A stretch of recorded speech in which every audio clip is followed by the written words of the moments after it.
హిందూ ధర్మం ప్రేక్షకులకు నమస్కారం. రుద్రాక్ష జగత్ రక్ష ప్రత్యేక కార్యక్రమానికి స్వాగతం. మనకు జాతకంలో ఉన్న ఏ సమస్యలకైనా, వ్యాపార ఆర్థిక ఇబ్బందులు ఎటువంటి వాటికైనా ఇటువంటి రుద్రాక్ష ధరించడం వల్ల మంచి ఫలితాలు కలుగుతాయి అనే విషయాలు మనకు వివరించడానికి మనతో ఉన్నారు ప్రముఖ రుద్రాక్ష నిపుణులు, వేదగణిత శాస్త్రవేత్త, ఎన్నో జాతీయ అంతర్జాతీయ అవార్డ్స్ అందుకున్న డాక్టర్ జి పాండురంగరావు గారు. వారితో మాట్లాడి మరిన్ని విషయాలు తెలుసుకుందాం. నమస్కారం గురుగారు. నమస్కారం. ఓం నమః శివాయ. గురుగారు, ఎప్పటిలాగే ఒక మోటివేషన్ స్టోరీతో ప్రారంభిద్దామండి. తప్పకుండా. దానికంటే ముందు శ్రావణ మాస శుభాకాంక్షలు, శ్రావణ పౌర్ణమి శుభాకాంక్షలు. ఈరోజు రాఖీ పౌర్ణమి, జంధ్యాల పౌర్ణమి. అందరికీ ఈ విశేషమైన రోజు అన్ని మంచి జరగాలని కోరుకుంటూ ఎప్పటిలాగే కార్యక్రమంలో చిన్న కథ చెప్పుకొని కార్యక్రమంలోకి వెళ్దాం. ఒక వ్యాపారస్తుడు బాగా డబ్బు సంపాదించాడు. ఈ కథ కూడా ఈ శ్రావణ మాసానికి సంబంధించిందే చెప్పుకుందాం. బాగా డబ్బు సంపాదించి ఐశ్వర్యంతో తొలగుతూగుతున్నాడు. రోజు లక్ష్మీ అమ్మవారిని కొలుస్తున్నాడు. ఒకరోజు అమ్మవారికి పూజ చేస్తుండగా వెనక నుంచి వాయిస్ వినిపిస్తుంది అమ్మవారిది. అంటే ప్రత్యక్షం అవ్వలేదు కానీ అమ్మవారి వాయిస్ వినిపిస్తుంది, లక్ష్మీదేవి వాయిస్ వినిపిస్తుంది. నాయన, ఇంతకాలం నన్ను చాలా జాగ్రత్తగా, ప్రేమగా, భక్తి శ్రద్ధలతో ప్రేమపూర్వకంగా నన్ను చూసుకున్నావు. నీకు అన్ని సంపదలు ఉన్నాయి. ఇప్పుడు నేను రేపటి నుంచి వెళ్ళిపోతున్నాను. నీ జీవితంలోకి, నీ కుటుంబంలోకి శని రేపు ప్రవేశించబోతున్నాడు. ఇంతకాలం నన్ను ఎంతో ప్రేమగా చూసుకున్నావు కాబట్టి దీంతో నీకు ఒక వరం ఇస్తున్నాను. అయినా రేపటి నుంచి జాగ్రత్త, శని మామూలు వాడు కాదు. నీకు ఒక వరం ఇస్తున్నాను. నేను ఇక్కడ ఉండాలని, లేకపోతే నేను కావాలన్నది తప్ప ఏదైనా కోరుకో. లక్ష్మి వెళ్ళిపోతుంది, నేను ఉండమని అనడం తప్ప ఇంకేదైనా కోరుకో అంటే తను అంటాడమ్మా, ఏముంటుందమ్మా, నువ్వు లేనిది ఏముంటుంది, నాకు కావాల్సింది ఒక్కటే, ప్రేమ ఆప్యాయతలు కలిగి ఉండడం నా కుటుంబాలు. వాటిని దూరం చేయకుండా చూడు తల్లి. నా కుటుంబంలో అవి ఉంటే నాకు డబ్బు లేకపోయినా పర్వాలేదమ్మా, ప్రేమ ఆప్యాయతలు ఉండాలి నా కుటుంబంలో. ఇది ఒక్కటి ప్రసాదించి తల్లి అని చెప్తాడు. తదాస్తు, వెళ్ళిపోతుంది. తర్వాత ఆయనకి 2 కొడుకులు, 2 కోడళ్ళు, భార్య. మామూలుగా నెక్స్ట్ డే భార్య వంట చేస్తూ ఉంటుంది. వంట చేసి కూర వండినప్పుడు భర్త ఏదో పిలిస్తే వస్తే కోడలతో చెప్తుంది, పెద్ద కోడలతో, అమ్మ పొయ్యి మీద పప్పు పెట్టాను, కొంచెం చూడు, నేను ఉప్పు వేయకుండా వచ్చేసాను, నువ్వు ఉప్పు వేయి అని. సరే, కోడలు వచ్చి ఉప్పు వేస్తుంది పప్పులో. వేసినట్టు అత్తగారు చూడదు, ఈ పనిలో ఉండి. కోడలు ఎక్కడా కనిపించదు. ఈ పిల్ల విన్నాదో లేదో, నేనే పోయి వేస్తాను, అమ్మాయి ఎక్కడ ఉన్నట్లేదో అని చెప్పి వెళ్ళి ఉప్పు వేస్తుంది. ఈ మాట రెండో కోడలు కూడా వింటుంది. అక్కడ చూస్తే పెద్ద కోడలు లేదు, అంటే తోటి కోడలు లేదు, చెప్పిన అత్తగారు లేదు. సరే, నాకే చెప్పుంటుంది అత్తమ్మ అని చెప్పి ఆ అమ్మాయి రెండో కోడలు కూడా వెళ్ళి ఉప్పు వేసింది. అత్తగారు వేసింది, పెద్ద ఆమె వేసింది, రెండో ఆమె వేసింది. వీళ్ళు ముగ్గురు ఉప్పు ఒకళ్ళకి తెలియకుండా ఒకళ్ళు వేసామనుకోవాలి. సరే, అయిపోయింది. పెద్ద ఆయన భోజనానికి, ఇంటి యజమాని అంటే మాంగారు భోజనానికి వచ్చి కూర్చున్నాడు. కూర్చొని వడ్డించి తింటూ ఉంటే పప్పు వేసుకున్నాడు అన్నంలో. వేసుకోగానే ఉప్పు కసి బాగా మామూలుగా లేదు. ఒకళ్ళు కొంచెం ఎక్కువ వేస్తేనే తేడా తెలుస్తుంది. ముగ్గురు వేస్తే ఎలా ఉంటుంది, అది ఉప్పు మొత్తం ఉప్పు కసం అయిపోతుంది. తింటూ అబ్బా నోట్లో పెట్టలేడు. ఏంటి ఇంత భయంకరంగా ఎప్పుడూ లేనిది అని చెప్పి అప్పుడు గుర్తొస్తుంది. అమ్మ చెప్పింది, ఓహో శని ఎంటర్ అయ్యాడనమాట నా ఇంట్లోకి, కలతలు లేపడానికి, నా కుటుంబంలో కలతలు లేపడానికి ఒక్కొక్క పని ప్రారంభించడం మొదలుపెట్టాడు శని అనుకొని, సరే అని చెప్పి ఉప్పు ఎక్కువైన సంగతి ఏమి ఎవరికి చెప్పకుండా దాన్ని అలాగే తినేసి తను పక్కకి వెళ్ళిపోతాడు. పక్కకి వెళ్ళిపోయిన తర్వాత వరం ఉంది కదా, ప్రేమాభిమానాలకు ఏమి లోటు ఉండదని తను వెళ్ళిపోతాడు. పెద్ద కొడుకు వస్తాడు. పెద్ద కొడుకు వచ్చి భోజనం దగ్గర కూర్చొని చూస్తాడు, ఉప్పు బాగా ఎక్కువ ఉంది. ఇప్పుడు ఇలా నాన్నగారు తిన్నారా అన్నం అని అడుగుతాడు. నీకంటే ముందు నాన్నగారు తిని వెళ్ళిపోయారు. ఓహో, నాన్నగారు ఏమీ మాట్లాడలేదు, ఇప్పుడు నేను ఎందుకు మాట్లాడడం, నేను మాట్లాడితే ఆయన్ని ఇది చేసినట్టు ఉంటుంది కదా, ఆయనే చెప్పలేదు, నేనెందుకు చెప్పాలి అని చెప్పేసి పెద్దవాడు కూడా తినేసి వెళ్ళిపోతాడు. చిన్న కొడుకు వస్తాడు, తను చూస్తాడు, తనకి అదే పరిస్థితి, అన్నయ్య నాన్న తిన్నారని చెప్తారు. సో వాళ్ళిద్దరూ మాట్లాడలేదు, నేనెందుకు మాట్లాడాలి.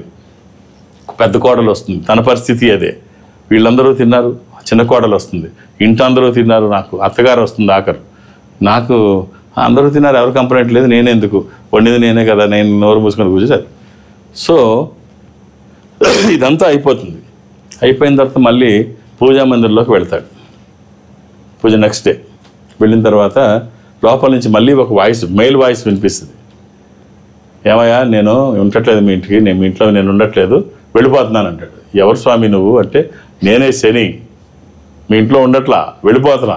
ఎందుకు స్వామి నిన్నే వచ్చినట్టున్నారు, ఎందుకు వెళ్ళిపోతున్నారు అని. ఏం కష్టమైంది మీకు అంటే, ఊరిగా ఎవడో నవ్వుతాడు, మీ ప్రేమ మీ ఆప్యాయతలు తగలయ్యా, ఒక్కొక్కరు కేజీ ఉప్పు తిన్నారు, అయినా ఎవడూ బయటపడట్లేదు ఉప్పు తిన్నామని. ఇంత ప్రేమ ఆప్యాయతలు ఉన్న దగ్గర నేను ఉండలేను, మీ ఏడుపు మీరు ఏడవండి అని చెప్పి వెళ్ళిపోయాడు. సో కట్ చేసి ఈ కథ మనకి ఏం చెప్తోంది అంటే, ఈ సంపదలకు ఈ అన్నిటికంటే ఈ రిలేషన్స్ చాలా గొప్పవి. ఫ్యామిలీలో ఈ అనుబంధము, ఆత్మీయత, ఇవి చాలా గొప్పవి. ఇవి ఉంటే ఏవి లేకపోయినా పర్వాలేదు, ఇవి ఉంటే అన్నీ మన దగ్గరికే వస్తాయి. కాబట్టి వీటిని గుర్తించుకోండి, వీటిని కాపాడుకోండి, వీటిని అనుసరించండి. ప్రేమ ఆప్యాయత ఈ రిలేషన్ బలంగా ఉంటే అన్నీ మీ దగ్గరే ఉంటాయి. వాటన్నిటిని మించి కూడా ఇది ఉంటుంది. రైట్, చాలా చక్కటి మోటివేషన్ గురుగారు. కాలర్ సిద్ధంగా ఉన్నారండి. హలో హలో, నమస్తే అండి. నమస్తే మేడం. మీ పేరు? బంటు రాజ్ లెనిన్. ఎక్కడి నుంచి కాల్ చేస్తున్నారు? బంటు రాజ్ లెనిన్ గారు. అవును సార్. బాగున్నారా అండి? బాగున్నా సార్. మీకు మీ కుటుంబ సభ్యులందరికీ శ్రావణ మాసం రాఖీ శుభాకాంక్షలు. Thank you sir, thank you. Raksha Bandhan శుభాకాంక్షలు. డేట్ ఆఫ్ బర్త్ ఇవ్వండి. చెప్పండి అండి. డేట్ 30 జనవరి 1969. ఏం చేస్తున్నారు లెనిన్ గారు? నేను జర్నలిస్ట్ సార్. ఫ్రీలాన్సర్ అండి? సార్ చెప్పండి. ఈ గురువారం పుట్టినట్టు తెలుసా లెనిన్ గారు? తెలియదు సార్, తెలుసుకుందామని చేసిన. అది గురువారం అండి మీరు పుట్టింది. గురువారం. Okay okay okay. ఆ రోజు ఏకాదశి కూడా, శుద్ధ ఏకాదశి సార్. ఓకే. ఇది మేషరాశి, భరణి నక్షత్రం. సార్ పిల్లలు ఎంతమంది లెనిన్ గారు? 2 అమ్మాయిలు సార్. నాకు ఇవన్నీ ఏం తెలియదు, మా కుటుంబంలో చిన్నప్పటి నుంచి ఇవన్నీ ఏం రాయలేదు. మీ పేరే చెప్తోంది మీకు లెఫ్టిస్ట్ ఐడియాలజీ, వామపక్ష భావజాలం కుటుంబంలో ఉండి ఉంటుంది. ఎందుకంటే లెనిన్, స్టాలిన్ ఆ పేర్లు వామపక్ష భావజాలానికి ప్రతీకలు. గురువారం. మేషరాశి, భరణి నక్షత్రం. ధరణి నక్షత్రం. ధరణి అదే భరణి నక్షత్రంలో పుట్టిన వాళ్ళకి ధరణి అంత ఇది ఉంటుందంట, ఓర్పు ఉంటుందంట. భరణి, భరణి. భరణి నక్షత్రం. భరణి నక్షత్రం. మేషరాశి. సార్ మేషరాశి సార్. యా. ఓకే. ఇవన్నీ ఏం తెలియదు సార్, మా పిల్లలకు మేము రాయించినాం కానీ మా నాన్నగారు మాకు ఇవన్నీ ఏం తెలియవు. ఇవన్నీ అదే అర్థమైందిలేండి. ఇప్పుడు తెలియకపోవడం తప్పు కాదు, తెలుసుకుంటే ఇదేమి కాదు. కానీ ఎలా ఉంది మీ జాబ్, ఎలా ఉందండి? అంటే ఫ్రీలాన్సర్ గా చేస్తున్నారా, పర్మనెంట్ గా చేస్తున్నారా?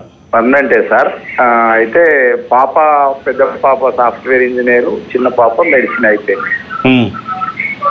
సో లెనిన్ గారు, మీరు అడగకపోయినా ఒక మాట మీతో పంచుకోవాలి. చెప్పండి. ఇప్పుడు చాలామంది, అంటే నేను కూడా అలాగే అనుకునేవాడిని పాత రోజుల్లో, ఇవన్నీ మనిషి కష్టం తప్ప ఇవి ఏ రకంగా ఉపయోగపడతాయి, ఇవేవి ఉండవు. కష్టం మాత్రమే ఉంటుంది, కష్టపడిన వాళ్ళకి మాత్రమే. పని లేని వాళ్ళందరూ ఇలాంటి మాటలన్నీ చెబుతూ ఉంటారని నేను అనుకునేవాడిని. అంత చాలామంది ఇలా అనుకుంటారు. సో నిజం ఏమిటి అంటే, కష్టం చేస్తే కూలీలు అవుతారు, అవి పద్ధతిగా చేస్తే లీడర్లు అవుతారు. ఇప్పుడు రోడ్డు పని చేసే కూలీలు ఉంటారు పాపం, వాళ్ళు ఎప్పుడూ అలాగే ఉంటారు. ఇప్పుడు మనం చాలామంది పొలిటీషియన్స్ని చూస్తుంటాం, వాళ్ళకంటే సామర్థ్యం కలిగిన వాళ్ళ కింద చాలామంది ఉంటారు. సో వీళ్ళు ఇక్కడే ఉంటారు, వాళ్ళు ఎక్కడికో వెళుతూ ఉంటారు. దీన్ని అదృష్టం అనండి, దైవానుగ్రహం అనండి, what ever you likes it. So మనం చేస్తున్న పనికి ఒక దైవికమైన లేదా పెద్దల ఆశీర్వచనం ఉంటే ఆ ఫలితం బాగుంటుంది. మనకి 10 జన్మలు ఉన్నాయో లేదో తెలియదు, ఉన్న ఒక్క జన్మని సార్థకత చేసుకోవాలి. సో ఎక్కడ ఏ లోపం లేకుండా, ఎలాంటి ఛాన్స్ తీసుకోకుండా, ఇప్పుడు ఇవన్నీ ఉన్నాయి అని నమ్ముదాం. నమ్మకం చాలా గొప్పది. కొన్ని అంటే మూఢనమ్మకం పనికిరాదు, కానీ నమ్మకాలు అవసరం. మీరు నమస్కారం పెట్టండి, ఆయన ఉంటే మీకు ఆ ఫలితం దక్కుతుంది, లేకపోతే ఎక్సర్సైజ్ చేసిన ఫలితం అన్నా ఉంటుంది. సో బాగుంటుందండి. లెనిన్ గారు, బాగుంది మీతో మాట్లాడడం. ఒక్క రుద్రాక్ష వీలైతే వేసుకోండి. ఒక ఏకాదశముఖి కానీ ఏకముఖి కానీ, ఈ ఏకాదశముఖి ఏకాదశ రుద్రస్వరూపము, ఇది హనుమాన్ స్వరూపము కూడా. ఆధ్యాత్మికంగా మంచిది, ఆరోగ్యపరంగా మంచిది, భయాందోళనకు అవకాశం లేనటువంటిది. అది కుదరకపోతే ఏకముఖి. ఈ రెండిట్లో ఏదైనా ఒక్కటి. అంటే ఇప్పుడు లెనిన్, స్టాలిన్ ఈ పేర్లు తీసుకున్నాం కదా. రష్యా అధ్యక్షుడిగా లెనిన్, తర్వాత స్టాలిన్.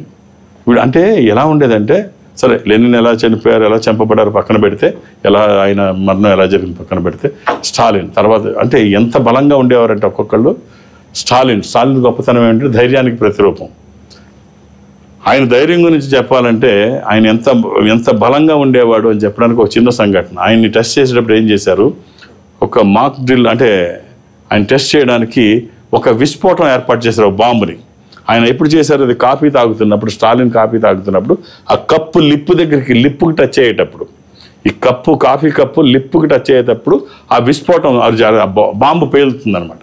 ఆ బాంబు నష్టం ఏమీ చేయదు, విపరీతమైన శబ్దం వస్తుంది, తట్టుకోలేని శబ్దం వస్తుంది, అంతకు మించి ఏమీ ఉండదు. అప్పుడు ఈయన రియాక్షన్ ఎలా ఉంటుంది, ఈయన ఇంత బలమైనవాడు కదా, అంటే ఒంటి నిండా బుల్లెట్లు తగిలినా కూడా మత్తు మంది లేకుండా మీకు కావాల్సింది మీరు తీసుకోండి అన్నాడు స్టాలిన్. ఎనస్థీషియా ఇస్తామంటే ఎందుకు అక్కర్లా, నా మైండ్ని బలహీనపరచక్కర్లా, మీకు ఏం కావాలో తీసుకోండి అన్నాడు. సో అంత స్ట్రాంగ్ మ్యాన్ ఎలా ఉంటాడా అని చెప్పేసి విస్ఫోటం ముందు పెడితే ఆయనకు తెలియకుండా ఆ కాఫీ తాగుతున్నప్పుడు విస్ఫోటం జరిగితే, అంత పెద్ద శబ్దం వస్తే ఆయన ఎలాంటి మార్పు లేదు ఆయన ఫీలింగ్. అసలు అంత ఎవరైనా ఉలికిపడి గుండె ఆగిపోతే అంత అన్ని తెలిసిన వాళ్ళు కూడా భయపడిపోయారు, అరేంజ్ చేసిన వాళ్ళు కూడా తట్టుకోలేకపోయారు. ఈయన మాత్రం ఆ షిప్ నోటి దగ్గర ఉన్నది షిప్ చేసేసి కనీసం అంత శబ్దంలో కూడా తాగిన తర్వాత వాట్ హ్యాపెండ్ అని అడిగాడు. So the great personality of Russia. So మహానుభావులు వీళ్ళందరూ, స్టాలిన్, లెనిన్ వీళ్ళందరూ చాలా గొప్ప పురుషులు. సో ఆ గుర్తు చేసినందుకు ధన్యవాదాలు లెనిన్ గారు. ఆ పేరు పెట్టుకున్న మీరు కూడా ఆ స్థాయి వాళ్ళు కావాలని కోరుతున్నాం. మరి కాలర్ సిద్ధంగా ఉన్నారు గురుగారు. హలో హలో నమస్తే అండి. నమస్తే అండి, మీ పేరు? నా పేరు రాజేశ్వరి అండి. ఎక్కడి నుంచి కాల్ చేస్తున్నారు? మేము ఇక్కడ గుల్బర్గా చేస్తున్నామండి, కర్ణాటక. సరే అమ్మా. ఓం నమ శివాయ్. ఓం నమ శివాయ్ గురుగారు. ఓం నమ శివాయ్. ఏమిటమ్మా? మా అబ్బాయి గురించి అండి. జూలై 25 జూలై 2010 సాయంత్రం 7:30. ఏం చదువుతున్నాడమ్మా ఇప్పుడు? 9th class. 10th వచ్చాడా? Very good. ఎలా ఉన్నాయి స్టడీస్? బాగున్నాయా?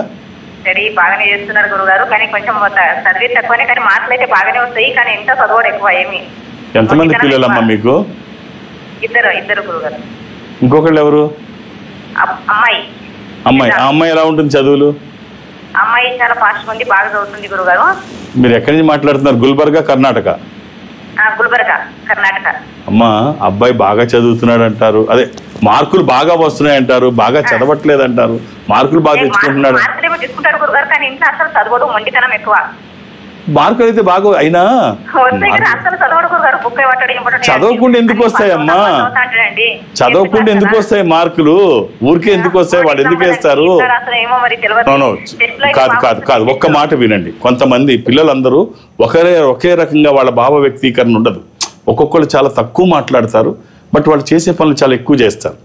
ఒక్కొక్కరు ఆర్భాటం మాటల్లో ఉంటుంది, పనిలో ఉండదు, చెప్పినంత ఇదిగా వర్క్లో ఉండదు. సో అలానే వీళ్ళని పనికి మాలని తీసేయక్కర్లేదు, వాళ్ళని గొప్పవాళ్ళగా చూడక్కర్లేదు. ఒక్కొక్కరు పైకి కనిపిస్తారు, ఒక్కొక్కరు కనిపించరు. ఒక్కొక్కరు అనుకుంటారు ఇన్ని మార్కులు నీకు ఎలాగో వచ్చారు చదవు అనుకుంటాం. ఒక్కొక్కరు చాలా బిల్డప్ ఇస్తుంటాం, ఇక్కడైతే మార్కులు దగ్గరకు వచ్చేటప్పుడు.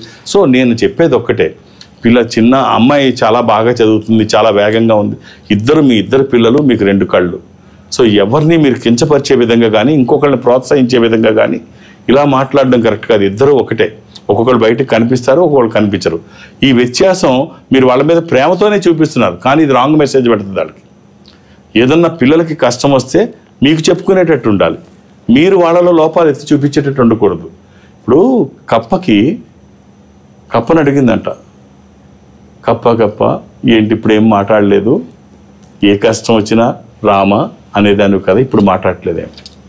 కప్ప అప్పుడు చెప్పిందంట, నాకు ఏదన్నా కష్టం వస్తే రాముడికి చెప్పుకునేదాన్ని రామా అని, నా కష్టాన్ని. ఇప్పుడు రాముడే నా మీద కాలు వేస్తే నా కష్టం నేను ఎవరికి చెప్పుకోవాలి? పిల్లలకి ఏదన్నా ప్రాబ్లం వస్తే తల్లిదండ్రులకు చెప్పుకుంటారు.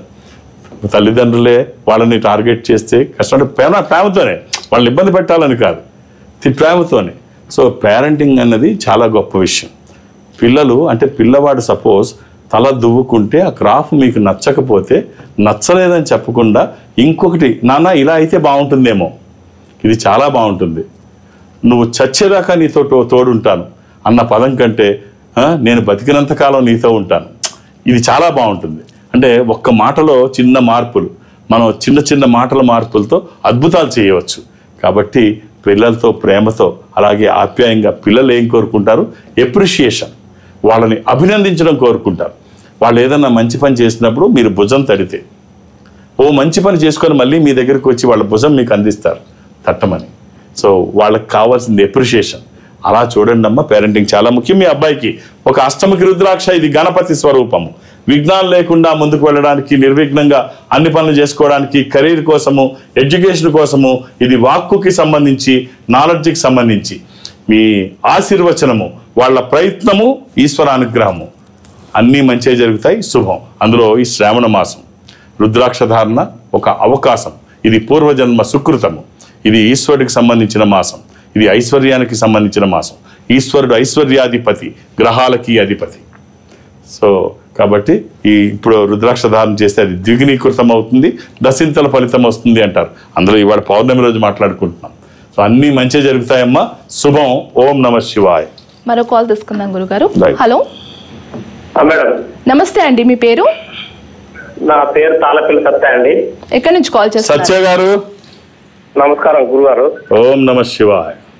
ఓం నమస్తే. చెప్పాలి.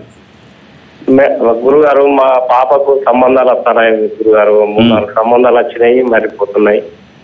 డేట్ ఆఫ్ బర్త్ ఒక్కసారి ఇవ్వండి. ఎంతండి? డేట్ ఆఫ్ బర్త్ 2003 గురుగారు. 2003 5వ నెల 15వ తారీఖు. 15 గురుగారు. 17 15 15 15 రైట్. గురువారం పుట్టినట్టు తెలుసా? గురువారం. బేస్తవారం, గురువారం తెలుసా? తెలుసు. అలాగే ఇది షష్ఠి కృష్ణపక్షము, బహుళ షష్ఠి, పున్నమి నుంచి 6వ రోజు. ఇది కుంభరాశి. సంబంధాలు చూస్తున్నారా? అవును గురుగారు. అవ్వట్లేదు, లేట్ అవుతుంది, ఏమీ లేదు. ఎక్కడ అమ్మాయికి 23 ఏళ్ళు వచ్చాయి. ఆడపిల్లలకి ఇప్పుడు ఉన్న సమాజంలో 23 ఏళ్ళ నుంచి ప్రారంభిస్తే మంచిది. మగపిల్లలకి 25 దాటిన తర్వాత ప్రారంభిస్తారు. అంతలోపు ఎవరు అసలు చూడరు. ఇప్పుడు వాళ్ళకి మెంటల్ గాను ఫిజికల్ గాను మెచ్యూరిటీ లెవెల్స్ పెరగాలి. ఆర్థికంగా వాళ్ళు ఇండిపెండెన్స్ రావాలి. ఆర్థిక స్వాతంత్రం, ఫినాన్షియల్ ఇండిపెండెన్స్ వాళ్ళకు ఉండాలి. పాత రోజులు వేరు, ఇప్పుడు రోజులు వేరు.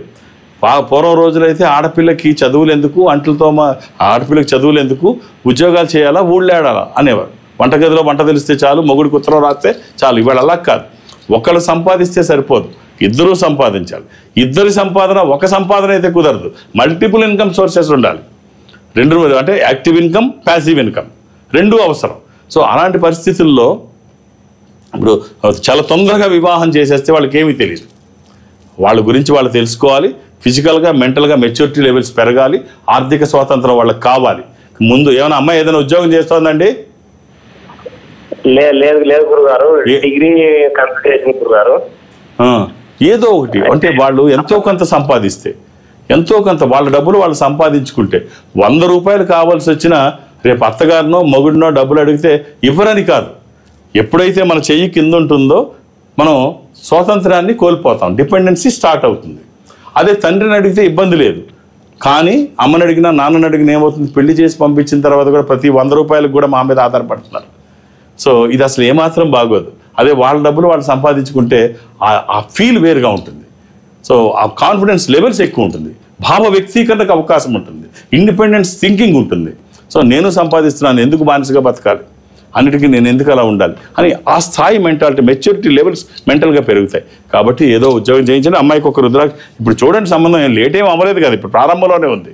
సో మంచి సంబంధం వస్తే వెయిట్ చేయక్కర్లేదు, అలా అని తొందరపడి చేయాల్సిన అవసరం అంతకంటే లేదు. ఇది ఒక జీవితం. పాత రోజుల్లో అయితే ఆడపిల్ల పెరుగుతుంది, ఎవడికో వాడికో చేతిలో పెట్టేయాలి, మన చేతులు కడిగేసుకోవాలి, గుండెల మీద బరువు దింపేసుకోవాలి. ఇప్పుడు అలా అదేమీ లేదు. ఈ గుండెల మీద బరువు కాదు, చేతులు కడుక్కోవాల్సిన అవసరము లేదు. ఎవడో పక్కింటోడు వాడు కామెంట్ చేస్తాడని పెళ్లి చేయక్కర్లేదు. లేకపోతే ఇంట్లో పెద్దవాళ్ళు ముసలమ్మ గారు వెళ్ళిపోయేటట్టుంది, గబుక్కుని చేసేద్దాం పెళ్లి చూసి వెళ్ళిపోతాంటుంది. ఇలాంటివన్నీ కుదరవు. ఇది జీవితం. వెళ్ళిపోయే ఆమె కోసం జీవితం బలిపెట్టక్కర్లా. సో ఇవన్నీ ఆలోచించండి. మంచి సంబంధం అయితే వెయిట్ చేయక్కర్లేదు. అమ్మాయికి మీరు ఒక నవముఖి రుద్రాక్ష, ఇది అమ్మవారి స్వరూపం, విజయాలు చేకూర్చి దోషాలు నివారించేది ఈ ఒక్క రుద్రాక్ష. ఇది కుదరకపోతే ఆటంకాలు లేకుండా గణపతి స్వరూపము 24/7 ఎప్పుడూ వేసుకోవచ్చు. ఎలాంటి నియమాలు లేవు. శరీరానికి తాకే విధంగా వేయండి. శుభం. All the best. గురుగారు, అలాగే మీ పర్యాటక వివరాలు, అలాగే మీరు ఎక్కడ అవైలబుల్గా ఉంటారో తెలియచేయగలరు? నేను ఒక ఆధ్యాత్మిక సంస్థలో ఉన్నాను. ఈ సంస్థ ప్రపంచవ్యాప్తంగా ఉంటుంది. జనరల్గా ఎక్కడికి వెళ్ళడానికి అవకాశం ఉంటుంది, కానీ నేను సౌత్ ఇండియా అటెండ్ అవుతాను. సౌత్ ఇండియాలో, దక్షిణ భారతదేశంలో ఈ సంస్థ ఎక్కడెక్కడ ఉందో గురువారం నాడు, ప్రతి గురువారం నాడు ఏదో ఒక బ్రాంచ్కి వెళుతూ ఉంటాను. దానికి ముందు బ్రాంచ్ నేను బెంగళూరు వెళ్ళాను, నిన్నటి బ్రాంచ్ నేను విజయవాడ బ్రాంచ్కి వెళ్ళాను, ఇప్పుడు తిరుపతికి వెళుతున్నాను ఈ కమింగ్ థర్స్డే. అది మధ్యాహ్నం వరకే ఉంటాను. ఒక 2 గంటలు మాత్రమే నేను తిరుపతిలో ఉంటాను. తిరుపతి నగరం చాలా పెద్దది, ఆధ్యాత్మిక కేంద్రం. సో నాకు అక్కడ ఒత్తిడి ఉంటుంది. ఇది మీరు 2-3 పేర్లు అక్కడ నమోదు చేస్తే నాకు కష్టం అవుతుంది. సో అక్కడ వరకు వచ్చి మీరు రిటర్న్ అయిపోతే నాకు ఇబ్బందిగానే ఉంటుంది. మా వాళ్ళు 2 పేర్లు రాస్తే మొదటి పేరు కూడా తీసేస్తారు.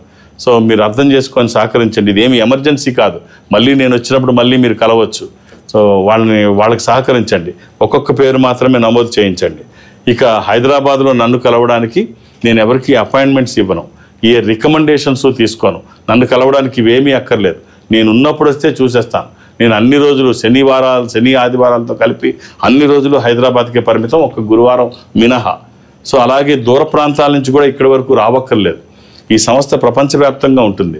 నేను సౌత్ ఇండియా నేను అటెండ్ అవుతాను. సౌత్ ఇండియా ఇందాకే చెప్పాను. సౌత్ ఇండియాలో ఈ సంస్థకి దగ్గరగా మీరు ఎక్కడైనా ఉంటే, అంటే ఉదాహరణకి బెంగళూరులో మీరు ఉంటున్నారు, ఈ సంస్థ బెంగళూరులో ఉంటుంది. సో ఇన్ఫాంట్రీ రోడ్లోకి మీరు వెళితే, అక్కడ ఈ ఆఫీస్లోకి వెళితే వాళ్ళు మిమ్మల్ని ఒక స్పెషల్ రూమ్లో కూర్చోబెట్టి మీ ముందు ఒక పెద్ద స్క్రీన్ ఉంటుంది. ఇటుపక్క నేను ఉంటాను, అటు మీరు ఉంటారు. ఎదురు బదురుగా 1-to-1 మాట్లాడుకునేటువంటి అవకాశం ఇప్పుడు టెక్నాలజీ ఉపయోగించుకొని మా వాళ్ళు అరేంజ్ చేస్తారు. మాట్లాడడానికి వాళ్ళు ఏర్పాట్లు చేస్తారు. మాట్లాడే ప్రయత్నం నేను చేస్తాను. ఆ విధంగా నన్ను కలిసి మాట్లాడినా, లేదు డైరెక్ట్గా హైదరాబాద్ వచ్చి నన్ను కలిసినా, రేపు గురువారం నాడు తిరుపతిలో నన్ను కలుద్దాం అనుకున్నా, ఒక్కొక్క డేట్ ఆఫ్ మాత్రమే ఇవ్వండి. నా మీద ఇంత వర్క్ లోడ్ ఉంటుంది. 2 డేస్ చూడడం కష్టం అవుతుంది. అర్థం చేసుకొని సహకరించండి. విన్నారు కదండి. గురుగారి అపాయింట్మెంట్ కోసం స్క్రీన్ మీద కనిపిస్తున్న నెంబర్స్కి కాల్ చేయండి. గురుగారు, మరో కాల్ తీసుకుందామండి. హలో మేడం, నమస్కారం మేడం. నమస్తే అండి, మీ పేరు? నా పేరు దత్తు మేడం. సరే అండి, గురుగారితో దత్తు గారు. గురుగారు నమస్కారం మేడం. ఓం నమ శివాయ. చెప్పండి. మా కొడుకు కోసం చెప్పాలా? ఎలా ఉన్నారు దత్తు గారు? బాగున్నాం గురుగారు. డేట్ ఆఫ్ బర్త్ ఇవ్వండి కొడుకుది. 30 డేటు 11 నెల 2002 గురుగారు. బిడ్డలు లేరా మీకు? లేరు మేడం. కొడుకులే? అవును, ఒకే కొడుకు? 2 కొడుకులే గురుగారు. 2 కొడుకులు. శనివారం పుట్టినట్టు తెలుసా? అవును గురుగారు. ఇంకొక అబ్బాయి ఏం చేస్తున్నాడు? ఈ అబ్బాయి ఏం చేస్తున్నాడు? ఇద్దరు వ్యవసాయమేనా? 2. ఒకడు వెహికల్ నడిపిస్తాడు. అమావాస్య రోజు పుట్టినాడు తెలుసా కొడుకు? అమావాస్య రోజు, శనివారము అమావాస్య. ఇది తులారాశి. అబ్బాయిది స్వాతి నక్షత్రము. ఈ అబ్బాయి వ్యవసాయం చేస్తున్నాడా? మీరు వ్యవసాయం చేస్తున్నారా? మేము వ్యవసాయం చేస్తాం గురుగారు. ఎట్లయితే ఇప్పుడు నేను డేట్ ఇచ్చిన అబ్బాయి మన వెహికల్ నడిపిస్తాడు. అంటే వ్యవసాయానికి సంబంధించింది ట్రాక్టర్ లాంటిది ఏదన్నా? కాదు, ఇది మన ఇది సుప్రో మేడం. గురు సుప్రో అది బండి వెహికల్ అనేది. సుప్రో ఏంటది? కోత మిషనా? కాదు గురుగారు, మన ఇది ఏది తుఫాన్ లెక్క బండి ఉంటుంది గురుగారు. అచ్చా, తుఫాన్ లాంటి మనుషులు తీసుకెళ్లే బండి. అవునవునా? మామూలు కారు. తుఫాన్ లాంటి జీబు లాంటిది పెద్దది. అవును గురుగారు. రైట్. ఎట్లా ఉంది? సొంత వెహికలేనా? ఇప్పటికైతే బాగుంది. మనం గురువు ఎట్లా మీరు కొంచెం దాని విషయంలో చెప్తే బాగుంటుంది. నేను సరే, ఒక చిన్నగా 3 రుద్రాక్షలు చెప్తాను. ఇవి వేయడానికి ప్రయత్నం చేయండి. ఇది వచ్చాక అన్నీ మంచిగా జరుగుతాయి. ఒక 7 ముఖాలు, 8 ముఖాలు, ఏకముఖి. 7 ముఖాలు లక్ష్మీ స్వరూపము, శని దోషములకి మంచిది. అష్టముఖి గణపతి స్వరూపము, విఘ్నాలు లేకుండా ముందుకు వెళ్ళడానికి ఏకముఖి రుద్రస్వరూపము, అపమృత్యు బాధలు లేకుండా. ఈ 3 కుదిరితే 3 వేయండి, 3 కుదరకపోతే 1 వేయండి. 7 ముఖాల లక్ష్మీ స్వరూపము, శని దోషాలకి మంచిది. అష్టముఖి గణపతి స్వరూపము, విఘ్నాలు లేకుండా ఏకముఖి రుద్రస్వరూపం. కుదిరితే 3, లేకపోతే 1. వచ్చిన తర్వాత మార్పు ఏమిటో మీరు చూస్తారు. All the best. ఎన్ని సంపదలు ఉన్నా ఈ సంపద వేరు. మన చుట్టూ ఉన్న సంపదలు ఏ మేరకు మనకు ఉపయోగపడతాయో తెలియదు, కానీ ఈ సంపద వచ్చిన తర్వాత ఖచ్చితంగా ఉన్న స్థితి నుంచి ఉన్నతంగా ఎదుగుతారు. అందులో సందేహం లేదు. All the best. ఓం నమః శివాయ. గురుగారు, ప్రేక్షకులు అడిగిన ప్రశ్నకు చాలా చక్కగా సమాధానాలు చెప్పారు. మీకు ధన్యవాదాలు. ఓం నమః శివాయ. చూశారు కదండి, ఇది ఇవాల్టి రుద్రాక్ష జగద్రక్ష ప్రత్యేక కార్యక్రమం. చూస్తూనే ఉండండి హిందూ ధర్మం. నమస్తే.